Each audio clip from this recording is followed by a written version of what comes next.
Jamás imaginé ver a mi propio hijo, Paul, furioso, gritándome como un desquiciado solo porque me negué a darle el dinero que obtuve de la venta de mi granja.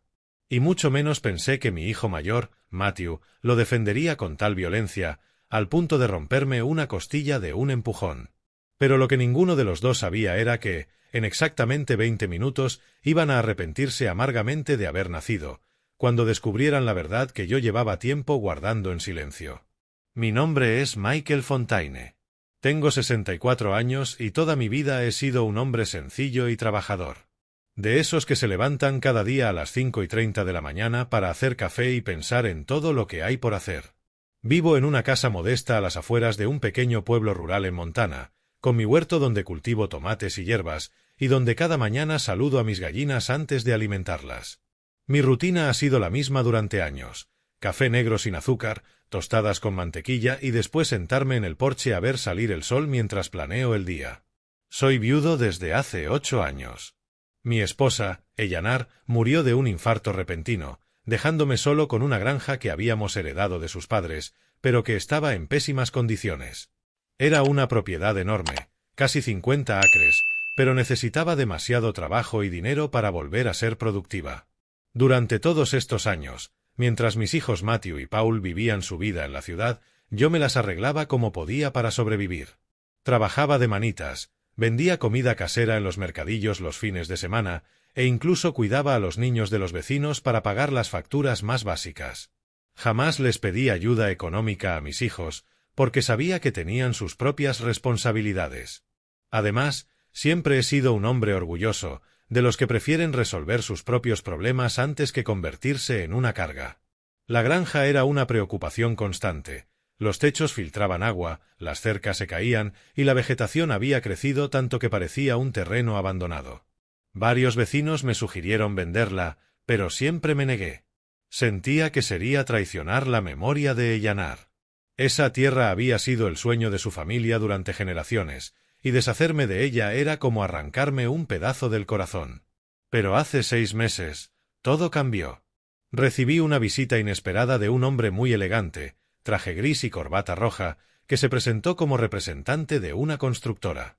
Me explicó que estaban interesados en comprar mi granja para desarrollar un proyecto de viviendas. Y cuando mencionó la cantidad que estaban dispuestos a pagar, casi me desmayo ahí mismo: $450,000. Nunca en mi vida había oído que me ofrecieran tanto dinero a mí. El hombre dijo que la ubicación de la finca era perfecta para levantar una urbanización moderna y que pagarían esa cifra sin regatear, siempre y cuando firmara en las siguientes semanas. Pasé días sin dormir pensando en la oferta. Me levantaba antes del amanecer y caminaba por la granja, recordando todos los momentos felices que viví allí con Eleanor, pero también pensando en todas las posibilidades que ese dinero podría traer a mi vida. Podría renovar mi pequeña casa por completo, comprar ropa nueva, viajar a ver a mis nietos que vivían lejos y, sobre todo, tener la seguridad económica que nunca había conocido en mis 64 años. Finalmente, después de mucha reflexión y hasta soñar con Eleanor pidiéndome que fuera feliz, tomé la decisión más difícil de mi vida: vendí la granja. Los trámites fueron sorprendentemente rápidos, y en menos de un mes tenía en mi cuenta bancaria una suma que jamás creí poseer.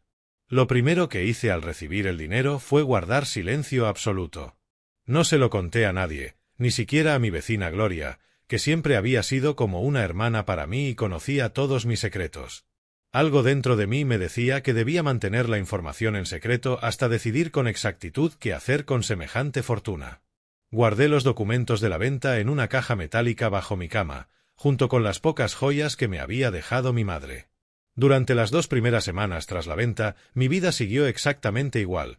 Me levantaba a las 5:30, hacía mi café, alimentaba a mis gallinas y seguía mi rutina. La única diferencia era que, al sentarme por la tarde en el porche, una sonrisa secreta aparecía en mi rostro al pensar en todo lo maravilloso que podría hacer con ese dinero. Empecé a hacer una lista mental de prioridades. Primero, quería renovar mi casa, cambiar el techo que goteaba, pintar las paredes desgastadas, instalar un baño nuevo porque el mío tenía más de 20 años y comprar una estufa moderna para reemplazar la vieja, que a veces ni encendía. También pensaba en comprarme una camioneta usada pero en buen estado, porque estaba cansado de depender del transporte público para ir al pueblo. Pero por encima de todo, había algo muy especial que quería hacer con ese dinero. Algo que llevaba tiempo planeando en secreto y que sabía cambiaría la vida de muchas personas. Sin embargo, todavía no era el momento de revelarlo. Ni siquiera me atrevía a decirlo en voz alta, temiendo que la emoción me delatara. Todo cambió un jueves por la tarde. Mientras regaba mis tomateras, escuché un motor acercándose por el camino de tierra que llevaba a mi casa. Al levantar la vista, vi el coche blanco de mi hija Paul estacionando frente a la puerta. Me pareció extraño verla entre semana, porque trabajaba en una oficina de la ciudad y normalmente solo me visitaba los domingos. Paul bajó del coche con una sonrisa extraña, una de esas que conocía muy bien, porque se la había visto desde niña. Era la sonrisa que ponía cuando quería pedirme algo importante o cuando había hecho alguna travesura. Llevaba un vestido amarillo que nunca le había visto, tacones que se hundían en la tierra del patio y un bolso grande colgando del brazo. «Papá, qué sorpresa tan linda encontrarte aquí afuera», me dijo, dándome un beso en la mejilla.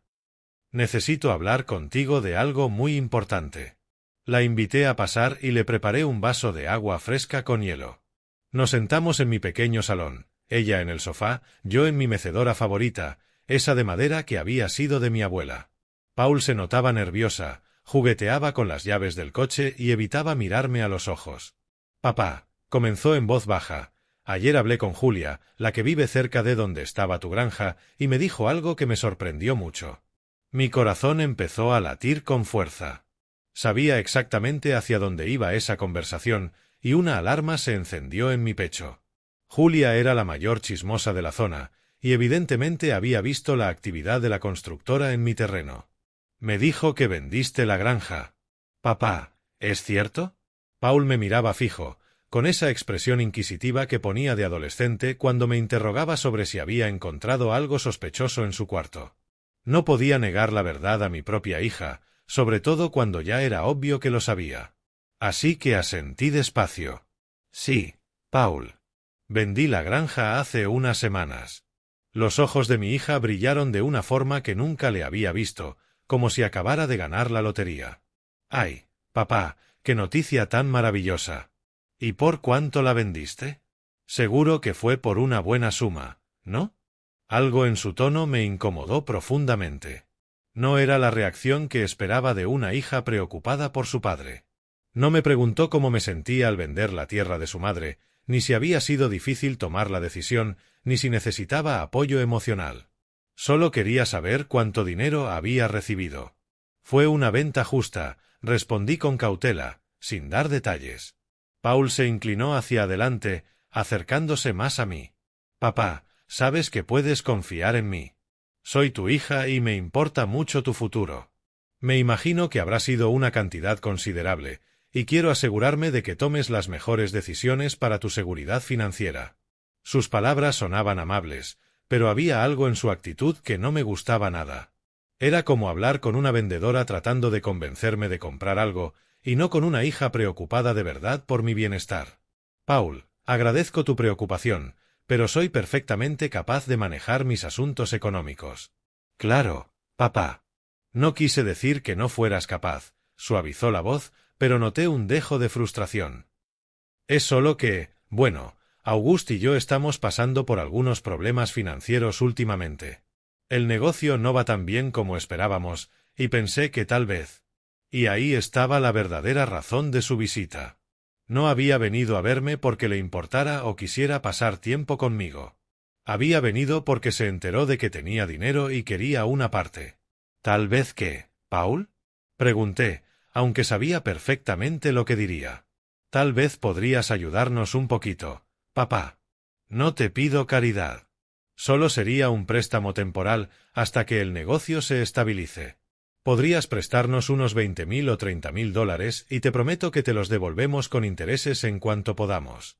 Me quedé en silencio varios segundos, mirando el rostro de mi hija e intentando procesar lo que acababa de escuchar. $20,000 o $30,000 no eran poca cosa.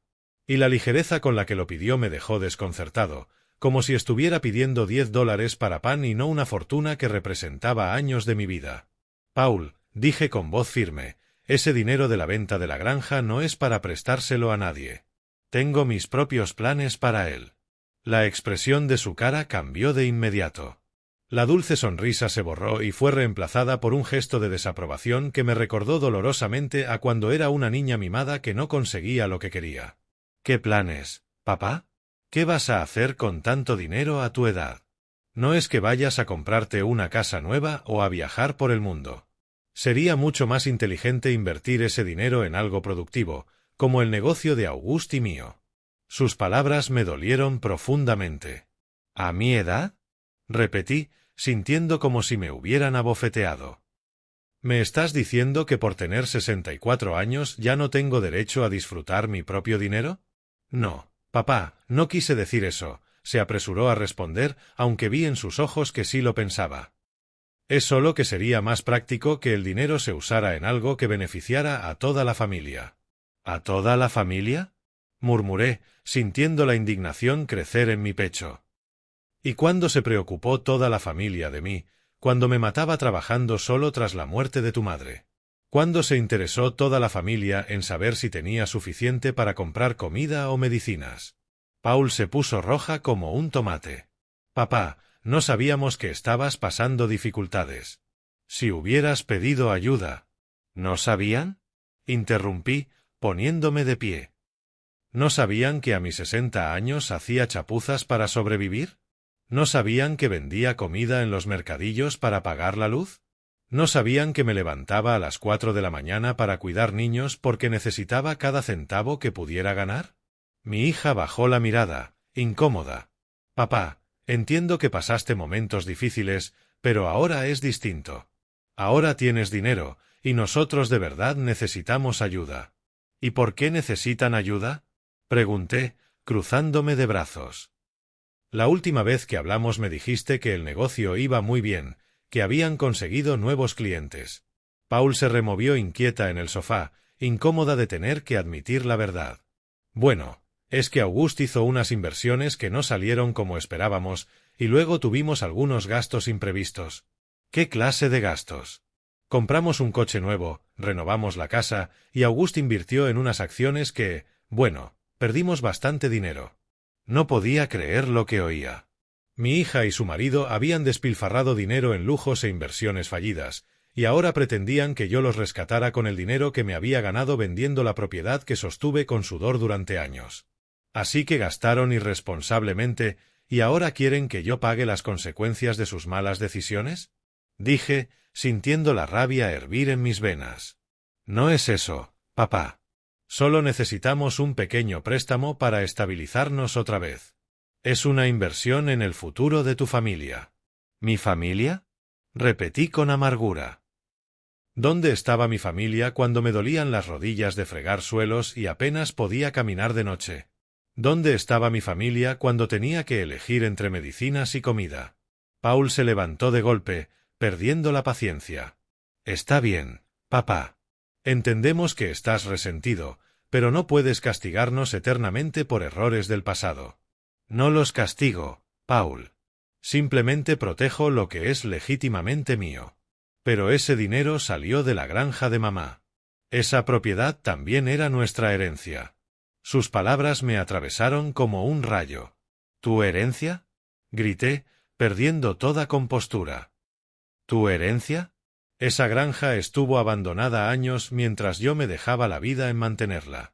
Jamás movieron un dedo para ayudar con gastos, ni con reparaciones, ni con nada. Y ahora que la convertí en dinero, con mi esfuerzo y mi decisión, ¿se ha vuelto de pronto su herencia? La herencia es la herencia, papá. Da igual si la vendiste o no. En ese instante, escuché otro motor acercándose. Por la ventana vi la camioneta negra de Matthew estacionando junto al coche de Paul. El corazón se me heló. Aquella visita no era casualidad. Evidentemente Paul había planeado todo. Matthew entró sin siquiera tocar la puerta, como si fuera su casa. Era un hombre corpulento de 35 años, con barba descuidada y siempre vestido con camisetas viejas y vaqueros rotos. Había engordado bastante en los últimos años y tenía ese aire cansado de quien bebe más de lo que debería. «Hola, papá», dijo con una sonrisa forzada. Paul me contó la buena noticia de la venta de la granja. Por supuesto que lo hizo, murmuré, sentándome de nuevo en mi mecedora, con las piernas temblando de pura indignación. Matthew se dejó caer en el sofá junto a su hermana y enseguida olí el aliento a cerveza. Eran apenas las 3 de la tarde y ya estaba bebiendo. Papá, Paul me explicó la situación, dijo con esa voz ronca que usaba cuando quería parecer serio. Creo que deberíamos hablar como familia sobre cómo manejar mejor ese dinero. No hay nada de qué hablar, Matthew. El dinero es mío y yo decidiré qué hacer con él. Papá, sé razonable, intervino Paul. No te pedimos que nos lo regales todo. Solo que nos ayudes un poco. Matthew también tiene problemas financieros. Miré a mi hijo mayor, este hombre de 35 años que jamás había mantenido un empleo más de 6 meses seguidos. ¿Y cuáles son tus problemas financieros, Matthew? Se removió incómodo en el sofá. Bueno, estoy atrasado con algunos pagos de la casa y tengo unas deudas pendientes. ¿Qué tipo de deudas? Eso no importa, papá. Lo importante es que somos familia, y las familias se ayudan. ¿Las familias se ayudan? Repetí despacio. Qué curioso que lo digas ahora, después de 8 años en los que prácticamente no existí para ustedes. Los dos hermanos intercambiaron miradas de complicidad. La misma que usaban de niños cuando habían roto algo en casa y decidían qué mentira contarme. Solo que ahora eran adultos, y esa mirada me daba mucho más miedo que cuando tenían 8 y 10 años. Papá, dijo Matthew, inclinándose hacia mí, creo que estás siendo un poco injusto. Siempre hemos estado aquí para ti. ¿Siempre? Solté una carcajada amarga. Matthew, ¿cuándo fue la última vez que me visitaste sin necesitar algo? ¿Cuándo fue la última vez que llamaste solo para preguntar cómo estaba? Papá, sabes que trabajo mucho. ¿Trabajar mucho? Lo interrumpí. Apenas puedes mantener un empleo más de unos meses y, cuando lo tienes, te lo gastas todo en cerveza y en esas tragaperras del bar. La cara de Matthew se puso roja como un pimiento. Eso no es verdad. No tengo problemas con el juego. Por favor, Matthew. Todo el pueblo sabe que debes dinero en 3 bares distintos. La semana pasada, la esposa de August me dijo que pediste prestados $500 por una emergencia, y Ezequiel dijo que te vio gastarlos todos en las máquinas. Paul intervino rápido, intentando calmar la situación. Papá, no importa lo que pasó antes. Lo importante es el presente. Y en el presente, somos una familia que necesita ayudarse. ¿Una familia? Me puse de pie otra vez, sintiendo salir a la superficie toda la frustración acumulada durante años. Una familia que solo aparece cuando hay dinero de por medio. Una familia que me ignoró por completo durante 8 años mientras yo luchaba solo por sobrevivir. No te ignoramos, gritó Paul, perdiendo por fin la compostura. Teníamos nuestras propias responsabilidades. No podíamos estar cuidándote todo el tiempo. Claro que no podían, respondí con sarcasmo. Estaban demasiado ocupados gastando dinero en coches nuevos y reformas de la casa mientras yo limpiaba baños ajenos para poder comer. Matthew se puso de pie y su corpulencia me intimidó de repente. Cuando se enfadaba, la voz se le volvía muy grave y los ojos se le ponían rojos. Papá, deja de hacerte la víctima. Si tenías problemas de dinero, debiste decirnos, hacerte la víctima. No podía creer lo que estaba oyendo. Matthew, sabías perfectamente cuál era mi situación. Sabías que vivía solo, que era viudo, que no tenía ingresos fijos, pero estaban tan ocupados con su propia vida que jamás se molestaron en preguntar si necesitaba ayuda. Porque siempre fuiste demasiado orgulloso, gritó Paul. Siempre decías que podías arreglártela solo. Porque no tenía otra opción, respondí, porque mis propios hijos me abandonaron. El ambiente en la sala pequeña se volvió tan tenso que me costaba respirar. Matthew empezó a caminar de un lado a otro como un animal enjaulado, mientras Paul me miraba con una expresión de pura frustración. De acuerdo, papá, dijo Matthew, deteniéndose frente a mí. Supongamos que tienes razón y fuimos unos hijos terribles. ¿Eso significa que vas a castigarnos para siempre? ¿Que nunca nos vas a perdonar? No se trata de castigo ni de perdón, Matthew. Es que tengo planes para este dinero, y esos planes no incluyen rescatarlos de su propia irresponsabilidad. ¿Qué planes? preguntó Paul con voz chillona. Si nunca haces nada emocionante, nunca gastas en ti.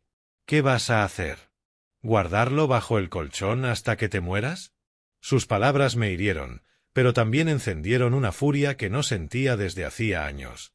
¿Quieres saber cuáles son mis planes? Grité. Mis planes son no volver a preocuparme por el dinero. Mis planes son poder ir al médico cuando me sienta mal sin calcular si puedo pagar la consulta. Mis planes son comprar la comida que quiera sin tener que revisar cada centavo. Exactamente eso decimos, exclamó Matthew. Todo eso ya lo tienes garantizado. Tienes más dinero del que podrías gastar en el tiempo que te queda, así que sería inteligente compartir un poco con tu familia. ¿El tiempo que me queda? Repetí, sintiendo que las lágrimas me quemaban los ojos. O sea, que ahora soy tan viejo que ya no vale la pena que disfrute mi propio dinero. No es eso, papá. Paul se me acercó con los brazos extendidos como si fuera a abrazarme, pero me aparté. Es solo que, bueno, a tu edad, ¿qué puedes necesitar realmente? En ese instante, algo se rompió dentro de mí. Todas las heridas emocionales que había guardado durante años, todo el dolor, la soledad, el abandono, toda la lucha silenciosa, salieron de golpe como un volcán. ¡Fuera! Grité con una voz que ni yo reconocí. Salgan de mi casa ahora mismo. Papá, cálmate, intentó acercarse Matthew, pero agarré la escoba que estaba en la esquina y la alcé como si fuera un arma. No te acerques. Fuera. No quiero verlos de nuevo hasta que aprendan a respetarme. Estás actuando como un loco, gritó Paul. Solo queremos ayudarte a tomar decisiones inteligentes. ¿Ayudarme? Me reí histéricamente. 8 años sin ayudarme y ahora quieren ayudarme. La única ayuda que quieren es ayudarse con mi dinero. Matthew se volvió más agresivo y se me acercó peligrosamente. Papá, nos vas a dar ese dinero porque tenemos derecho a él. Esa granja era de mamá y somos sus hijos. Esa granja la mantuve yo solo durante 8 años. Yo pagué los impuestos. Yo me preocupé por ella. Ustedes no hicieron nada. No importa. Herencia es herencia. Paul también se puso agresiva. No hay ninguna herencia, grité. La granja ya no existe. La vendí y el dinero es mío. En ese momento, Matthew hizo algo que jamás pensé que haría. Se acercó tanto que pude olerle el aliento a cerveza y, con voz amenazante, me dijo: «Papá, nos vas a dar ese dinero. Somos tus hijos y tenemos derecho a él. Si no nos lo das por las buenas, tendremos que buscar otras formas». «¿Me estás amenazando, Matthew?», pregunté, aunque la voz me temblaba de miedo. «No te amenazo, papá. Te estoy explicando la realidad. Ese dinero debería ser para toda la familia. Y si no lo entiendes, tendremos que hacértelo entender». Paul asintió, apoyando por completo a su hermano. En ese instante comprendí que mis propios hijos se habían convertido en extraños peligrosos, gente capaz de cualquier cosa por dinero. «Váyanse», dije con voz baja pero firme. «Salgan de mi casa ahora mismo y no vuelvan hasta que estén dispuestos a pedirme perdón por todo lo que me han dicho hoy». Los dos se dirigieron a la puerta, pero no con la actitud derrotada que esperaba. En su lugar, caminaron despacio, intercambiando miradas que me pusieron la piel de gallina. Antes de salir, Matthew se volvió hacia mí con una expresión que jamás le había visto, una mezcla de ira y determinación que me heló la sangre. «Esto no se va a quedar así, papá», me dijo en voz baja y amenazante. «Vas a reconsiderar tu decisión, porque no vamos a quedarnos de brazos cruzados mientras te quedas con todo nuestro dinero». «No es su dinero», respondí, intentando sonar más valiente de lo que me sentía. «Y si vuelven a mi casa con esa actitud, llamaré a la policía». Paul soltó una risa sarcástica. «¿A la policía? ¿Por qué? ¿Por venir a visitar a nuestro propio padre? Papá, creo que la soledad está afectando tu mente. Quizá deberías ver a un médico». Sus palabras me atravesaron como dagas. «¿Me estás llamando loco?» «No digo que estés loco», respondió Paul con dulzura falsa. «Pero estás tomando decisiones muy extrañas para una persona de tu edad. Tal vez necesites ayuda para manejar tanto dinero». Tal vez otra persona deba tomar esas decisiones por ti. El miedo que sentí entonces fue distinto a cualquiera que hubiera experimentado. No era solo miedo físico, sino un terror profundo a que mis propios hijos fueran capaces de hacerme daño de formas que ni imaginaba. Váyanse, dije, pero mi voz sonó débil y rota. Por favor, váyanse y déjenme en paz. Nos vamos, papá, dijo Matthew. Pero volveremos, y la próxima vez espero que hayas reflexionado sobre tu egoísmo. Después de que se fueron, me senté en mi mecedora durante horas, temblando, no de frío, sino de shock. No podía creer que los hijos que crié, a quienes di todo mi amor, se hubieran convertido en personas tan crueles y codiciosas. Sentía que había conocido a dos extraños peligrosos y no a mis propios hijos. Esa noche no pude dormir. Cualquier ruido me hacía dar un salto, pensando que quizá regresarían. Me levanté varias veces para comprobar que todas las puertas y ventanas estuvieran bien cerradas, algo que nunca había hecho en mi vida, porque siempre me había sentido seguro en mi propia casa. Al día siguiente intenté seguir mi rutina normal, pero todo había cambiado. Cuando fui a alimentar a mis gallinas, me temblaban tanto las manos que tiré la mitad del maíz al suelo. Cuando intenté regar mis plantas, no podía concentrarme y terminé encharcando la tierra más de la cuenta. Cerca del mediodía recibí una llamada que casi me detiene el corazón. Era Paul, pero su voz sonaba completamente distinta a la del día anterior. Ahora hablaba con un tono dulce y preocupado, como si no hubiera pasado nada malo entre nosotros. Papá, dijo, espero que anoche durmieras bien. Estuve pensando mucho en nuestra conversación de ayer y creo que quizá ambos dijimos cosas de las que nos arrepentimos. Paul, no me arrepiento de nada de lo que dije ayer. Ay, papá, no seas así. Sabes que te queremos mucho, y lo último que querríamos es hacerte sentir mal. Quizá podamos encontrar una solución que funcione para todos. Ese cambio de actitud me puso más nervioso que su agresividad del día anterior. Al menos, cuando estaba enfadada, sabía a qué atenerme. Esta versión manipuladora de mi hija me daba mucho más miedo. No hay nada que negociar, Paul. Mi decisión es definitiva. Papá, ¿por qué no nos vemos otra vez, pero esta vez en un ambiente más relajado? Podríamos almorzar en el Montana Grill del centro. Solo tú y yo, como padre e hija. Sin presiones, sin discusiones, solo una conversación civilizada. No quiero tener más conversaciones sobre este tema.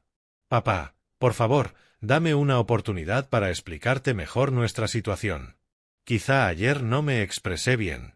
Tal vez si me escuchas con más calma, puedas entender por qué necesitamos tu ayuda. Algo en su tono me hizo sospechar otros motivos. Pero una parte de mí quería creer que quizá de verdad había reconocido su error y quería disculparse de corazón. Está bien, dije al fin, pero que quede claro, no voy a cambiar de opinión sobre el dinero. Por supuesto, papá. Solo quiero que tengamos una charla entre padre e hija. Acordamos vernos al día siguiente en el restaurante Montana Grill, un lugar pequeño pero acogedor en el centro que servía la mejor comida casera de la región. Era un sitio público, con mucha gente, donde me sentiría seguro. Esa noche volví a dormir mal, con pesadillas extrañas en las que Matthew y Paul me perseguían por la casa exigiendo dinero. En uno de los sueños, venían con abogados y policías para obligarme a entregarlo todo, diciendo que yo era demasiado viejo para tomar mis propias decisiones.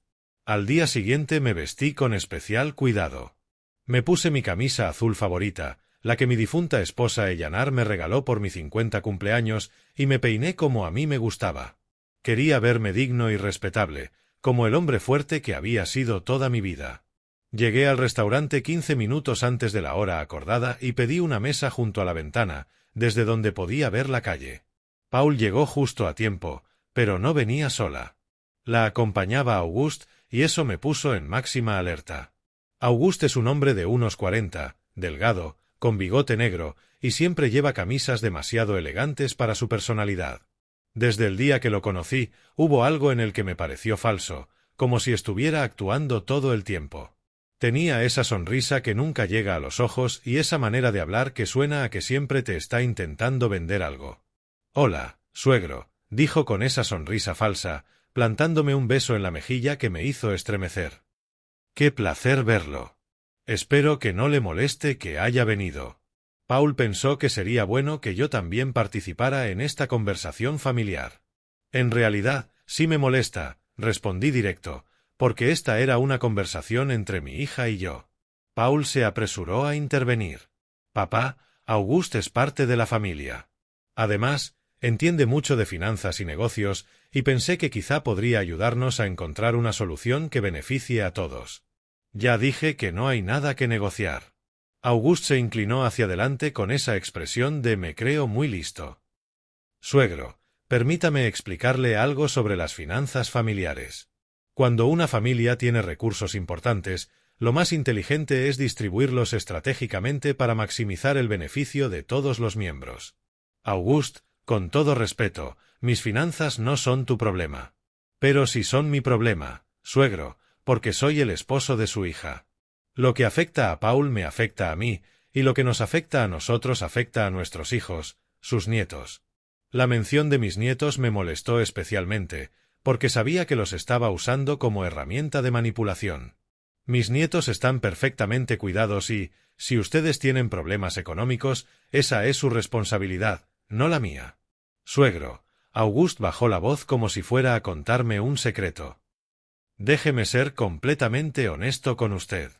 Estamos en una situación muy difícil. Si no conseguimos dinero pronto, podríamos perder la casa. ¿De verdad quiere que sus nietos se queden sin hogar? Paula sintió dramáticamente, como si estuviera actuando en una telenovela. Es verdad, papá. Los niños no entienden por qué, de repente, no podemos comprarles lo que necesitan. Ayer, la pequeña me preguntó por qué ya no podía tener clases de piano y no supe qué decirle. Sus intentos de manipulación emocional me repugnaron. Paul, si tus hijos necesitan algo, puedes hablar conmigo de eso en concreto. Pero no voy a darte miles de dólares para que tú y tu esposo sigan viviendo por encima de sus posibilidades. Auguste cambió de estrategia, adoptando un tono más agresivo. Suegro, no creo que entienda la gravedad de la situación. Esto no es solo una petición de ayuda. Tenemos derechos legales sobre esta herencia. ¿Derechos legales? Me reí con amargura. ¿Qué derechos legales? Yo vendí mi propiedad, una propiedad que estaba a mi nombre, y el dinero está en mi cuenta bancaria. La propiedad era herencia de su esposa. Según la ley, los hijos tienen derecho sobre las herencias paternas. Auguste, está claro que no sabes nada de leyes. Cuando mi esposa murió, esa propiedad pasó legalmente a ser mía. Yo pagué los impuestos durante 8 años. Mantuve la documentación al día. Me hice cargo de todo. Legalmente, esa granja era por completo mía. Auguste se incomodó visiblemente al darse cuenta de que no tenía ningún argumento válido. Se le enrojeció la cara y empezó a tamborilear con los dedos en la mesa, nervioso. Paul, por su parte, había adoptado esa expresión de víctima que perfeccionó desde la adolescencia. Papá, dijo Paul con voz entrecortada, como si fuera a llorar, no puedo creer que seas tan cruel con tu propia familia. ¿De verdad vas a dejar que tus nietos sufran por tu egoísmo? No soy cruel, Paul. Soy un hombre que por fin aprendió a valorarse después de años de ser ignorado por sus propios hijos.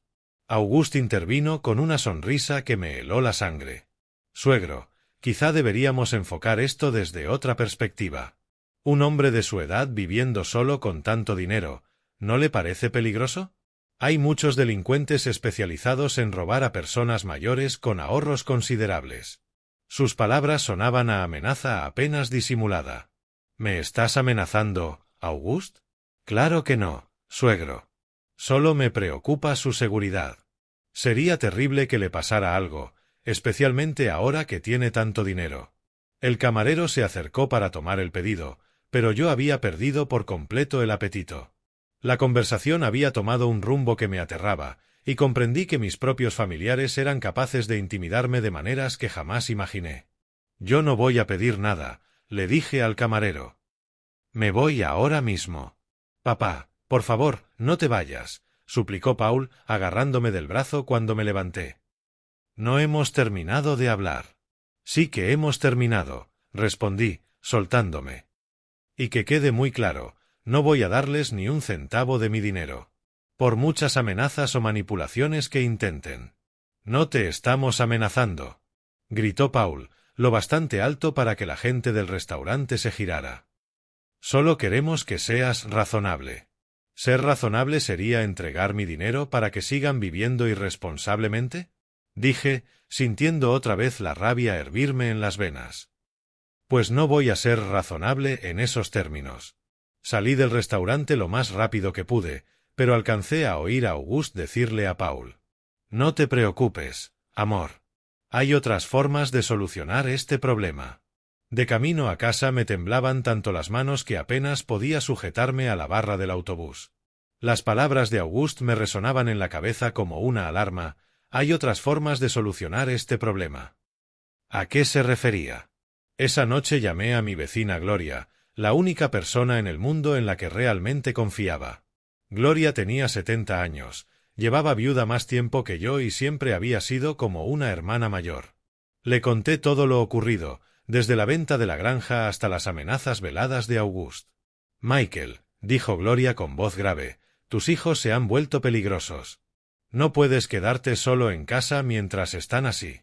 «¿Qué sugieres que haga, Gloria? ¿Que me esconda de mis propios hijos?» «No esconderte, protegerte. ¿Has pensado en hablar con la policía? ¿Y decirles qué? ¿Que mis hijos me pidieron dinero y me negué?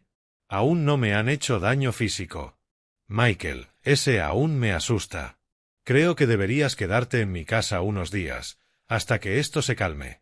Esa noche me quedé en casa de Gloria, pero no pude dormir. Cualquier ruido me hacía dar un salto, pensando que quizá Matthew y Paul venían a buscarme. Sobre las 3 de la madrugada, Gloria se levantó a por agua y me encontró despierto, mirando por la ventana. «Michael, dime la verdad», dijo, sentándose a mi lado. «¿Para qué necesitas realmente ese dinero?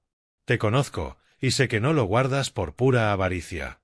Por primera vez desde que vendí la granja, le conté a alguien mis planes reales para el dinero. Gloria escuchó en silencio, y cuando terminé, tenía los ojos llenos de lágrimas. «Ay, Michael», dijo abrazándome. «Eres un hombre increíble. Tus hijos ni siquiera merecen conocer la verdad de lo que piensas hacer». Al día siguiente volví a casa, porque no podía esconderme para siempre. Pero en cuanto llegué, noté que algo iba muy mal. La puerta principal tenía marcas alrededor de la cerradura, como si hubieran intentado forzarla. Algunas de mis plantas estaban pisoteadas y había huellas de botas grandes en la tierra del jardín. Dentro de la casa, aunque no faltaba nada, todo estaba ligeramente movido. Los cajones, entreabiertos. Mis papeles, revueltos. Y la caja metálica donde guardaba los documentos de la venta había sido desplazada de su escondite bajo la cama. El corazón me latía tan fuerte que pensé que me daría un infarto. Alguien había entrado mientras yo no estaba, y no era difícil imaginar quién. Matthew había tenido las llaves durante años para emergencias, y evidentemente decidió usarlas para buscar información sobre mi dinero. Llamé de inmediato para cambiar las cerraduras, pero el cerrajero me dijo que solo podría venir al día siguiente. Esa noche atranqué mi dormitorio, puse una silla bajo el picaporte y dormí con un cuchillo de cocina bajo la almohada. A la mañana siguiente, mientras esperaba al cerrajero, recibí una visita inesperada. Era Ezequiel, segundo primo de mi difunta esposa, un hombre de unos 50 que trabajaba de mecánico en el pueblo. Siempre había sido tranquilo y honesto, y me extrañó verlo tan temprano en mi casa. «Primo Michael», me dijo con gesto preocupado, «necesito hablar con usted de algo muy serio. Anoche estuve en el Eagle Bar y escuché una conversación que me inquietó mucho». «¿Qué clase de conversación, Ezequiel?» «Su hijo Matthew estaba allí, muy borracho, hablando con unos tipos que no me gustaron nada. Estaban haciendo planes. Planes que lo involucran a usted». Se me encogió el estómago. «¿Qué clase de planes?» Hablaban de maneras de obligarlo a entregar el dinero. Mencionaron algo de firmar papeles y uno dijo que conocía a alguien capaz de falsificar documentos médicos para declararlo mentalmente incompetente. El mundo se me vino abajo. ¿Declararme loco? Sí, primo. Decían que si conseguían un informe médico que dijera que usted tiene demencia o algún problema mental, podrían lograr que un juez les diera control legal sobre su dinero. Mis peores pesadillas se volvían realidad. Mi propio hijo conspiraba con desconocidos para robar no solo mi dinero, sino también mi dignidad y mi libertad.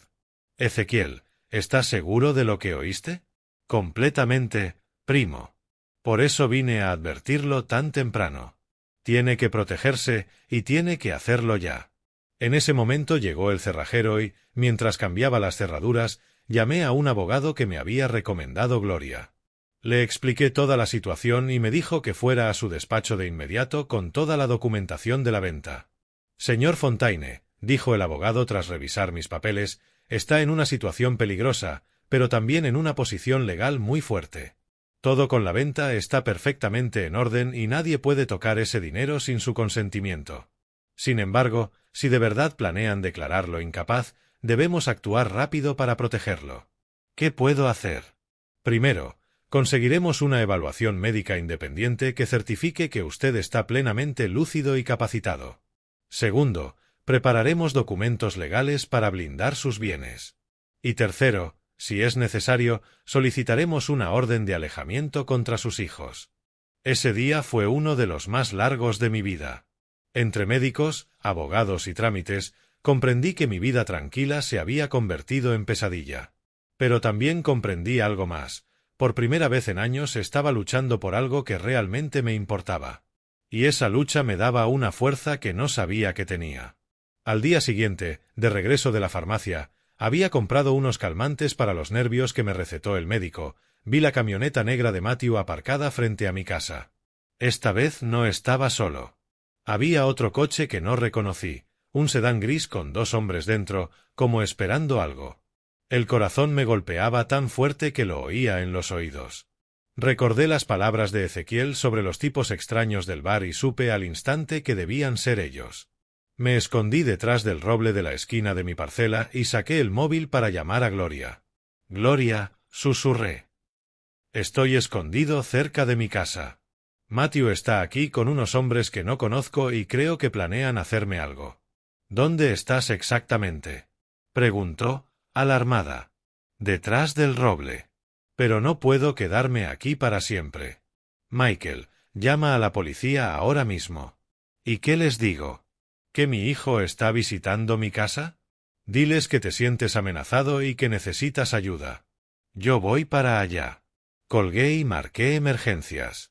Pero antes de que me atendieran, oí la voz de Matthew gritar mi nombre en el patio. «Papá, sé que estás por aquí. Solo queremos hablar contigo. No seas ridículo y sal de donde te escondas». El tono no era de alguien que solo quiere hablar, sonaba a alguien que perdía la paciencia. Rápido, uno de los hombres del sedán gris bajó del coche y pude verlo bien por primera vez. Alto, brazos tatuados, cara poco amistosa. Llevaba una camiseta negra ajustada, andaba con esa actitud agresiva de quien está acostumbrado a intimidar. «¿Seguro que está aquí?», preguntó a Matthew. «Tiene que estar. La vecina me dijo que lo vio volver hace una hora». El segundo tipo también se bajó. Era más bajo pero más fornido, con barriga cervecera y una cicatriz que le cruzaba la mejilla izquierda del oído a la comisura. Gorra, vaqueros rotos y una forma de moverse que me recordaba a los criminales del noticiero. «Mira, Matthew», dijo el de la cicatriz, «no tenemos todo el día. Si tu padre no quiere cooperar por las buenas, habrá que usar otros métodos». «Dame unos minutos más», respondió Matthew, y en su voz se notaba la desesperación. «Tiene que aparecer». En ese momento llegó Paul en su coche blanco, aparcó de golpe y bajó hecha una furia. Llevaba un vestido morado que nunca le había visto y tacones nada apropiados para la tierra del patio. «¿Lo han encontrado ya?», le preguntó al tatuado sin ni saludar a su hermano. «No, pero sabemos que está por aquí», respondió el de los tatuajes. «Esto es ridículo», gritó Paul, dirigiéndose a mi casa. «Papá, sé que me oyes. Deja de comportarte como un niño y sal a hablar con nosotros». Desde mi escondite tras el roble, veía a los tres hombres y a Paul moverse por mi propiedad como si fuera suya. Matthew buscaba entre los arbustos, Paul miraba por las ventanas, los dos extraños rondaban evaluando el terreno. «¿Seguro que no puede estar dentro de la casa?», preguntó el de la cicatriz a Paul. «Imposible. Cambió las cerraduras ayer y no tenemos las nuevas llaves. Eso no es problema, sonrió el tatuado, y su sonrisa me aterrorizó. Abro cualquier puerta en menos de 5 minutos. No, gritó Matthew. No podemos forzar la entrada. Eso sería allanamiento. ¿Y entonces qué sugieres?, preguntó Paul, impaciente. ¿Nos quedamos todo el día esperando? En ese instante escuché sirenas acercándose y el corazón me dio un vuelco de alivio. Evidentemente, cuando marqué emergencias, la llamada se conectó aunque colgara y enviaron una patrulla a comprobar. Los 4 conspiradores oyeron también las sirenas y entraron en pánico. «¡Mierda!», gritó el de la cicatriz. Alguien llamó a la policía. «Larguémonos ya», dijo el de los tatuajes, corriendo al coche. «Esperen», protestó Matthew. «No podemos irnos así, parecerá sospechoso». Pero los 2 hombres ya estaban dentro del sedán gris y arrancaban. Salieron disparados levantando una nube de polvo justo cuando el patrullero dobló la esquina. Paul y Matthew se quedaron intentando aparentar normalidad, pero el pánico se les veía en la cara. 2 agentes bajaron del coche, uno joven, de unos 25, y otro mayor, con rostro de quien ya ha visto de todo. «Buenas tardes», dijo el mayor. «Recibimos una llamada de emergencia desde este número, pero se cortó la comunicación. ¿Todo está bien?». Matthew forzó una sonrisa. «Sí, agente. Todo bien. Solo veníamos a visitar a nuestro padre». «¿Y dónde está su padre?», preguntó el joven, mirando alrededor. Paul se apresuró. «Debe de estar en el pueblo, de compras. Llegamos y no estaba, así que decidimos esperarlo». «¿Y los hombres que acabamos de ver marcharse en el sedán gris?», preguntó el mayor, suspicaz. «¿Qué hombres?», mintió Matthew sin pestañear. «No sabemos de qué habla». En ese momento decidí salir de mi escondite. No podía permitir que mis hijos siguieran mintiendo a la policía, y sería más seguro afrontar todo con los agentes presentes. «¡Agentes!», grité, caminando hacia ellos. Fui yo quien llamó. Todos se giraron a mirarme. Matthew y Paul se quedaron con cara de puro terror, los agentes, confundidos. «¿Es usted el dueño de la casa?», preguntó el mayor. «Sí. Soy Michael Fontaine, y estos son mis hijos. Pero, agentes, han venido con 2 hombres que me dan mucho miedo y tuve que esconderme porque me siento amenazado». «Papá, eso no es verdad», saltó Paul. «Solo vinimos a verte». «¿Por qué se escondería de sus propios hijos?», preguntó el agente joven. Les expliqué brevemente la situación, la venta de la granja, las exigencias agresivas de dinero, las amenazas veladas y los planes para declararme mentalmente incompetente. Escucharon con atención, sobre todo cuando mencioné a los extraños que acompañaban a mis hijos. «Señor Fontaine», dijo el agente mayor, «¿tiene alguna prueba de esas amenazas? Mi primo Ezequiel los oyó hablar anoche en el bar. ¿Puede confirmarlo?». Matthew se puso agresivo. «Todo es mentira. Nuestro padre se inventa historias porque no quiere darnos el dinero que, por derecho, nos pertenece». «¿Qué dinero?», preguntó el joven. «El de la venta de una granja que era la herencia de nuestra madre», respondió Paul. «La vendió sin consultarnos y ahora se niega a compartirlo con la familia». «Esa granja era mía», dije con firmeza. «Yo pagué los impuestos, yo la mantuve y tenía todo el derecho legal a venderla». El agente mayor me miró con comprensión. «Señor Fontaine, ¿quiere presentar una denuncia formal contra sus hijos?». Antes de que respondiera, Matthew estalló de furia. Se me abalanzó peligrosamente. «Esto es ridículo. Ese dinero es nuestro por derecho y, si no lo entiendes por las buenas, te lo haremos entender por la fuerza». «Señor, aléjese del caballero», ordenó el joven, colocándose entre nosotros. Pero Matthew había perdido el control. Toda la frustración acumulada salió de golpe y se lanzó hacia mí con los puños cerrados. Empujó al agente joven que intentaba detenerlo. Todo ocurrió muy rápido. Matthew esquivó a los 2 agentes y avanzó sobre mí con tal furia que no tuve tiempo de apartarme. Su empujón fue tan violento que me tiró hacia atrás y caí con fuerza sobre las piedras del jardín. El dolor en el costado izquierdo fue indescriptible, como si me clavaran un cuchillo y lo retorcieran. Grité de agonía mientras los agentes forcejeaban con Matthew para esposarlo. Paul se quedó blanca al ver lo que su hermano había hecho. —¿Te has vuelto loco, Matthew? Desde el suelo, con el dolor atravesándome el costado, veía el horror en la cara de Paul mientras esposaban a Matthew. Mi hijo mayor se debatía como un animal salvaje, soltando obscenidades y amenazas mientras los agentes lo sujetaban. —¡Déjenme! Ese viejo loco nos está robando el dinero —gritaba, con la saliva cayéndole por la comisura.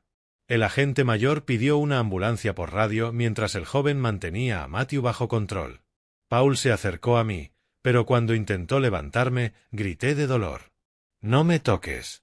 —Aléjate de mí —dije, con lágrimas en los ojos, no solo por el dolor físico, sino por la traición. —Papá, por favor, déjame ayudarte —suplicó Paul, con la voz rota. Matthew no quería hacerte daño. Solo perdió el control. —¿No quería hacerme daño? —repetí, incrédulo. Tu hermano me acaba de romper las costillas y dices que no quería. Los paramédicos llegaron en menos de 10 minutos y mientras evaluaban la gravedad de mis lesiones, oí al agente mayor interrogar a Paul sobre los hombres que huyeron al oír las sirenas. —Señorita, necesito que me diga exactamente quiénes eran y qué estaban haciendo aquí. Paul tartamudeó, nerviosa. —No los conozco bien. Son amigos de mi hermano. ¿Amigos que huyen cuando llegamos? ¿No le parece sospechoso? Agente, yo no sabía que venían. Matthew no me dijo nada de traer a nadie. Uno de los paramédicos, un hombre de unos 40 con manos muy suaves, examinaba con cuidado mi costado. Señor Fontaine, definitivamente tiene al menos una costilla fracturada, posiblemente 2. Debemos llevarlo al hospital para hacer radiografías. Mientras me colocaban en la camilla, vi cómo subían a Matthew al patrullero. Por un instante cruzamos la mirada y, por primera vez desde que empezó esta pesadilla, percibí algo parecido al arrepentimiento en sus ojos. —Papá —gritó desde el coche—. Yo no quería que pasara esto. Solo quería. —Ya es tarde, Matthew —le respondí, sintiendo como años de dolor se volvían palabras. Ya es demasiado tarde para arrepentirse. En el hospital, mientras me hacían radiografías y pruebas, llegó Gloria completamente agitada. Había corrido tanto que casi no podía respirar. —Ay, Michael, ¿cómo te sientes? ¿Te duele mucho? —Me duele más el alma que el cuerpo, Gloria. No puedo creer que mi propio hijo me haya hecho esto. ¿Y Paul? ¿Dónde está? No lo sé, ni me importa. Fue cómplice de todo. El médico, un doctor joven de rostro amable, vino a explicarme los resultados.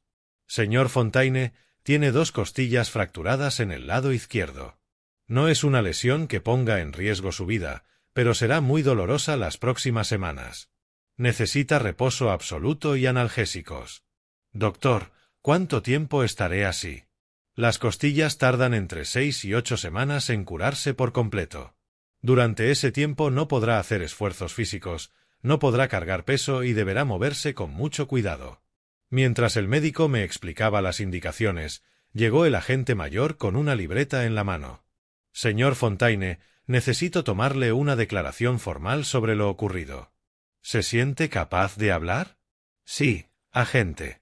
Quiero que todo quede registrado oficialmente. Le conté toda la historia desde el principio. La venta de la granja, las primeras exigencias de dinero, las amenazas crecientes, la conspiración para declararme mentalmente incompetente, por último, la agresión física. Señor Fontaine, esto es muy serio, dijo. Su hijo está detenido por agresión a una persona mayor, que es un delito grave. ¿Desea presentar una denuncia formal? La pregunta me cayó como un cubo de agua fría.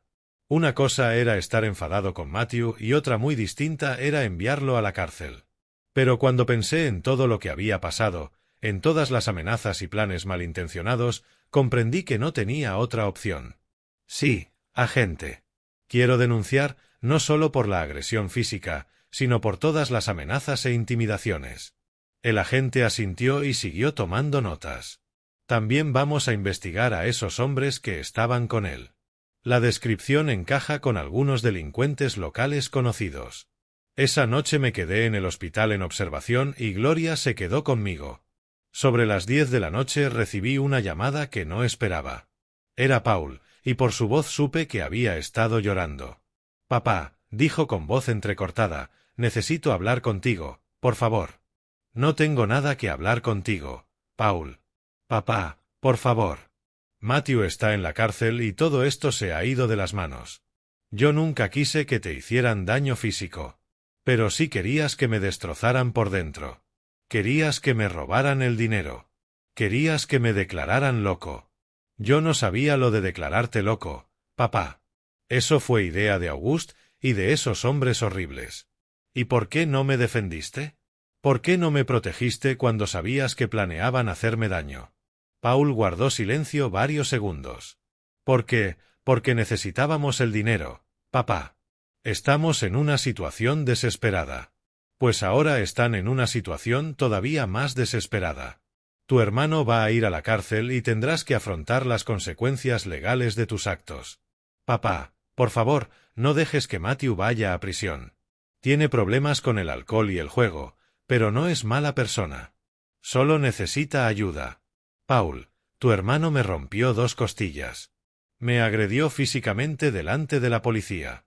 Eso no se perdona con una simple disculpa. ¿Y si devolvemos todo el dinero que pedimos? ¿Y si prometemos no molestarte nunca más? ¿Qué dinero vas a devolver si nunca me diste ni un centavo? ¿Y cómo vas a prometer que no me molestarás si acaban de demostrar que son capaces de cualquier cosa? Al día siguiente, cuando me dieron el alta, mi abogado vino a verme a casa de Gloria, donde me quedaría mientras me recuperaba. «Señor Fontaine», dijo, «tengo noticias importantes. La policía detuvo a los 2 hombres que estaban con su hijo. Resulta que tienen antecedentes por fraude y extorsión. Uno confesó que su hijo los contactó para ayudar a intimidarlo. ¿Y qué va a pasar ahora? Su hijo enfrentará cargos muy serios: agresión a una persona mayor, conspiración para cometer fraude e intimidación. Podría recibir varios años de cárcel». La noticia me dejó sentimientos encontrados. Por un lado, me alegraba que se hiciera justicia. Por otro, la idea de que mi propio hijo pasara años en prisión me rompía el corazón. ¿Y mi hija? ¿También tendrá problemas legales? Depende. Si coopera con la investigación y declara contra los otros implicados, es posible que reciba solo una advertencia. Pero si se demuestra participación activa en los planes de intimidación, también podría afrontar cargos. Aquella tarde, mientras descansaba en el sofá de Gloria con una almohada apoyada en mis costillas rotas, recibí una visita completamente inesperada. Era Auguste, pero venía solo y con una actitud muy distinta a la del restaurante. «Suegro», dijo con voz humilde. «Sé que no tengo derecho a estar aquí, pero necesito hablar con usted». «¿Qué quieres, Auguste? ¿Has venido también a amenazarme?» «No, suegro. He venido a pedir perdón y a explicarle la verdad de todo lo que pasó». Gloria, que estaba en la cocina preparando té, salió en cuanto oyó voces. «Michael, ¿quieres que llame a la policía?» «No, Gloria, deja que hable. Quiero oír qué excusas trae». Auguste se sentó en el borde de la silla, visiblemente nervioso. «La verdad es que todo fue culpa mía. Yo convencí a Paul y a Matthew de que usted les debía parte del dinero». «¿Por qué hiciste eso, Auguste?» «Porque estamos en una situación financiera desesperada. Debemos más de $100,000 entre tarjetas, préstamos bancarios y dinero que yo debo a gente muy peligrosa». Por primera vez le vi miedo genuino en los ojos. ¿Gente peligrosa? Sí, suegro. Personas que no aceptan excusas y que han amenazado con hacer daño a mi familia si no pago pronto. Por fin estaba oyendo la verdad. Y era peor de lo que imaginaba. ¿Y pensaste que la solución era robarme? No era robar, suegro. De verdad creí que usted tenía una obligación moral de ayudar a su familia. Pero me di cuenta de que estaba equivocado cuando vi lo que le pasó ayer. ¿Necesitabas ver a tu cuñado rompiéndome las costillas para entender que estabas haciendo algo mal? Auguste agachó la cabeza, avergonzado. He venido a pedirle perdón y a decirle que declararé a su favor en el juicio. Confesaré toda mi participación en este plan horrible. Sus palabras me sorprendieron. ¿Y por qué harías eso? ¿No ves que podrías meterte en problemas legales? Porque es lo correcto, y porque espero que, tal vez algún día, pueda encontrar en su corazón una forma de perdonar a mi esposa. Paul se dejó influir por mí, pero en el fondo lo quiere. Las palabras de Auguste me descolocaron. En estos días había estado tan centrado en protegerme y lidiar con la traición que no había tenido tiempo de procesar lo que aún sentía por mis hijos. Sí, estaba furioso y herido. Pero debajo de toda esa rabia seguía habiendo amor.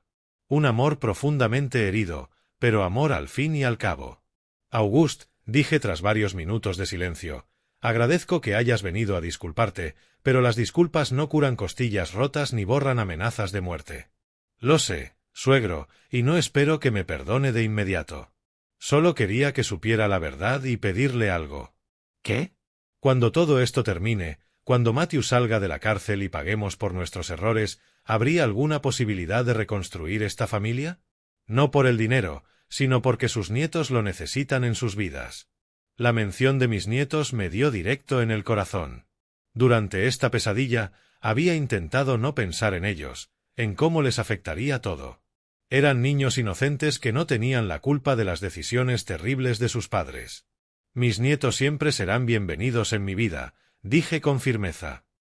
Pero eso no significa que vaya a perdonar automáticamente a sus padres. Lo entiendo, suegro. Solo le pido que, con el tiempo, lo considere. Después de que Auguste se fue, Gloria y yo guardamos silencio largo rato. Finalmente, ella lo rompió con la pregunta que había estado evitando. Michael, ¿qué vas a hacer ahora con el dinero? Era la primera vez que alguien me hacía esa pregunta sin dobles intenciones, sin querer sacar algo de mí. Gloria preguntaba por auténtico interés y porque le importaba mi bienestar. Gloria, creo que ha llegado el momento de decirte cuáles eran de verdad mis planes. Me acomodé en el sofá, buscando una postura que no doliera, y le conté el secreto que guardaba desde el día de la oferta de compra. ¿Te acuerdas de mi hermana Sara? Claro. La que murió de cáncer hace 5 años. Antes de morir, Sara me hizo prometer algo, que, si algún día tenía recursos, ayudaría a otras mujeres que pasaran por lo mismo que ella. Sara tuvo que vender la casa, el coche y hasta las joyas de mamá para pagar los tratamientos. Al final no fue suficiente, murió endeudada y sin recibir todo lo que necesitaba. Las lágrimas me corrían al recordar a mi hermana pequeña, que peleó con tanta valentía contra esa enfermedad. Mi plan era usar el dinero de la venta para crear un fondo que ayudara a mujeres con cáncer y pocos recursos. No todo, claro, una parte la guardaría para mi seguridad. Pero la mayor parte sería para cumplir la promesa que le hice a Sara. Gloria guardó silencio unos segundos y, cuando habló, tenía los ojos llenos de lágrimas. «Ay, Michael, eres un hombre increíble. Y pensar que tus hijos querían robar un dinero destinado a ayudar a tanta gente necesitada. Lo más triste, dije, es que, si me hubieran preguntado con respeto y cariño, quizá habría encontrado la forma de ayudarlos también. Pero nunca me dieron la oportunidad. Dieron por hecho que tenían derecho a mi dinero e intentaron arrebatármelo por la fuerza. ¿Vas a seguir adelante con tus planes? Sí, Gloria. Más que nunca. Esto me ha enseñado a ayudar a quien realmente lo necesita, no a quien solo quiere vivir por encima de sus posibilidades. Al día siguiente, mi abogado me llamó con novedades del caso. Señor Fontaine, su hijo Matthew se ha declarado culpable de todos los cargos y ha aceptado una condena de 2 años de prisión, con posibilidad de libertad condicional al año si completa un programa de rehabilitación por alcoholismo y ludopatía. ¿Y los otros hombres? Ellos recibieron condenas más largas por sus antecedentes. El principal organizador del plan para declararlo incapaz recibió 5 años. ¿Y mi hija? Su hija decidió cooperar por completo y testificar contra los demás. A cambio, recibió solo libertad condicional y la obligación de hacer servicio comunitario durante 1 año. ¿Servicio comunitario? Sí. Con personas mayores en una residencia.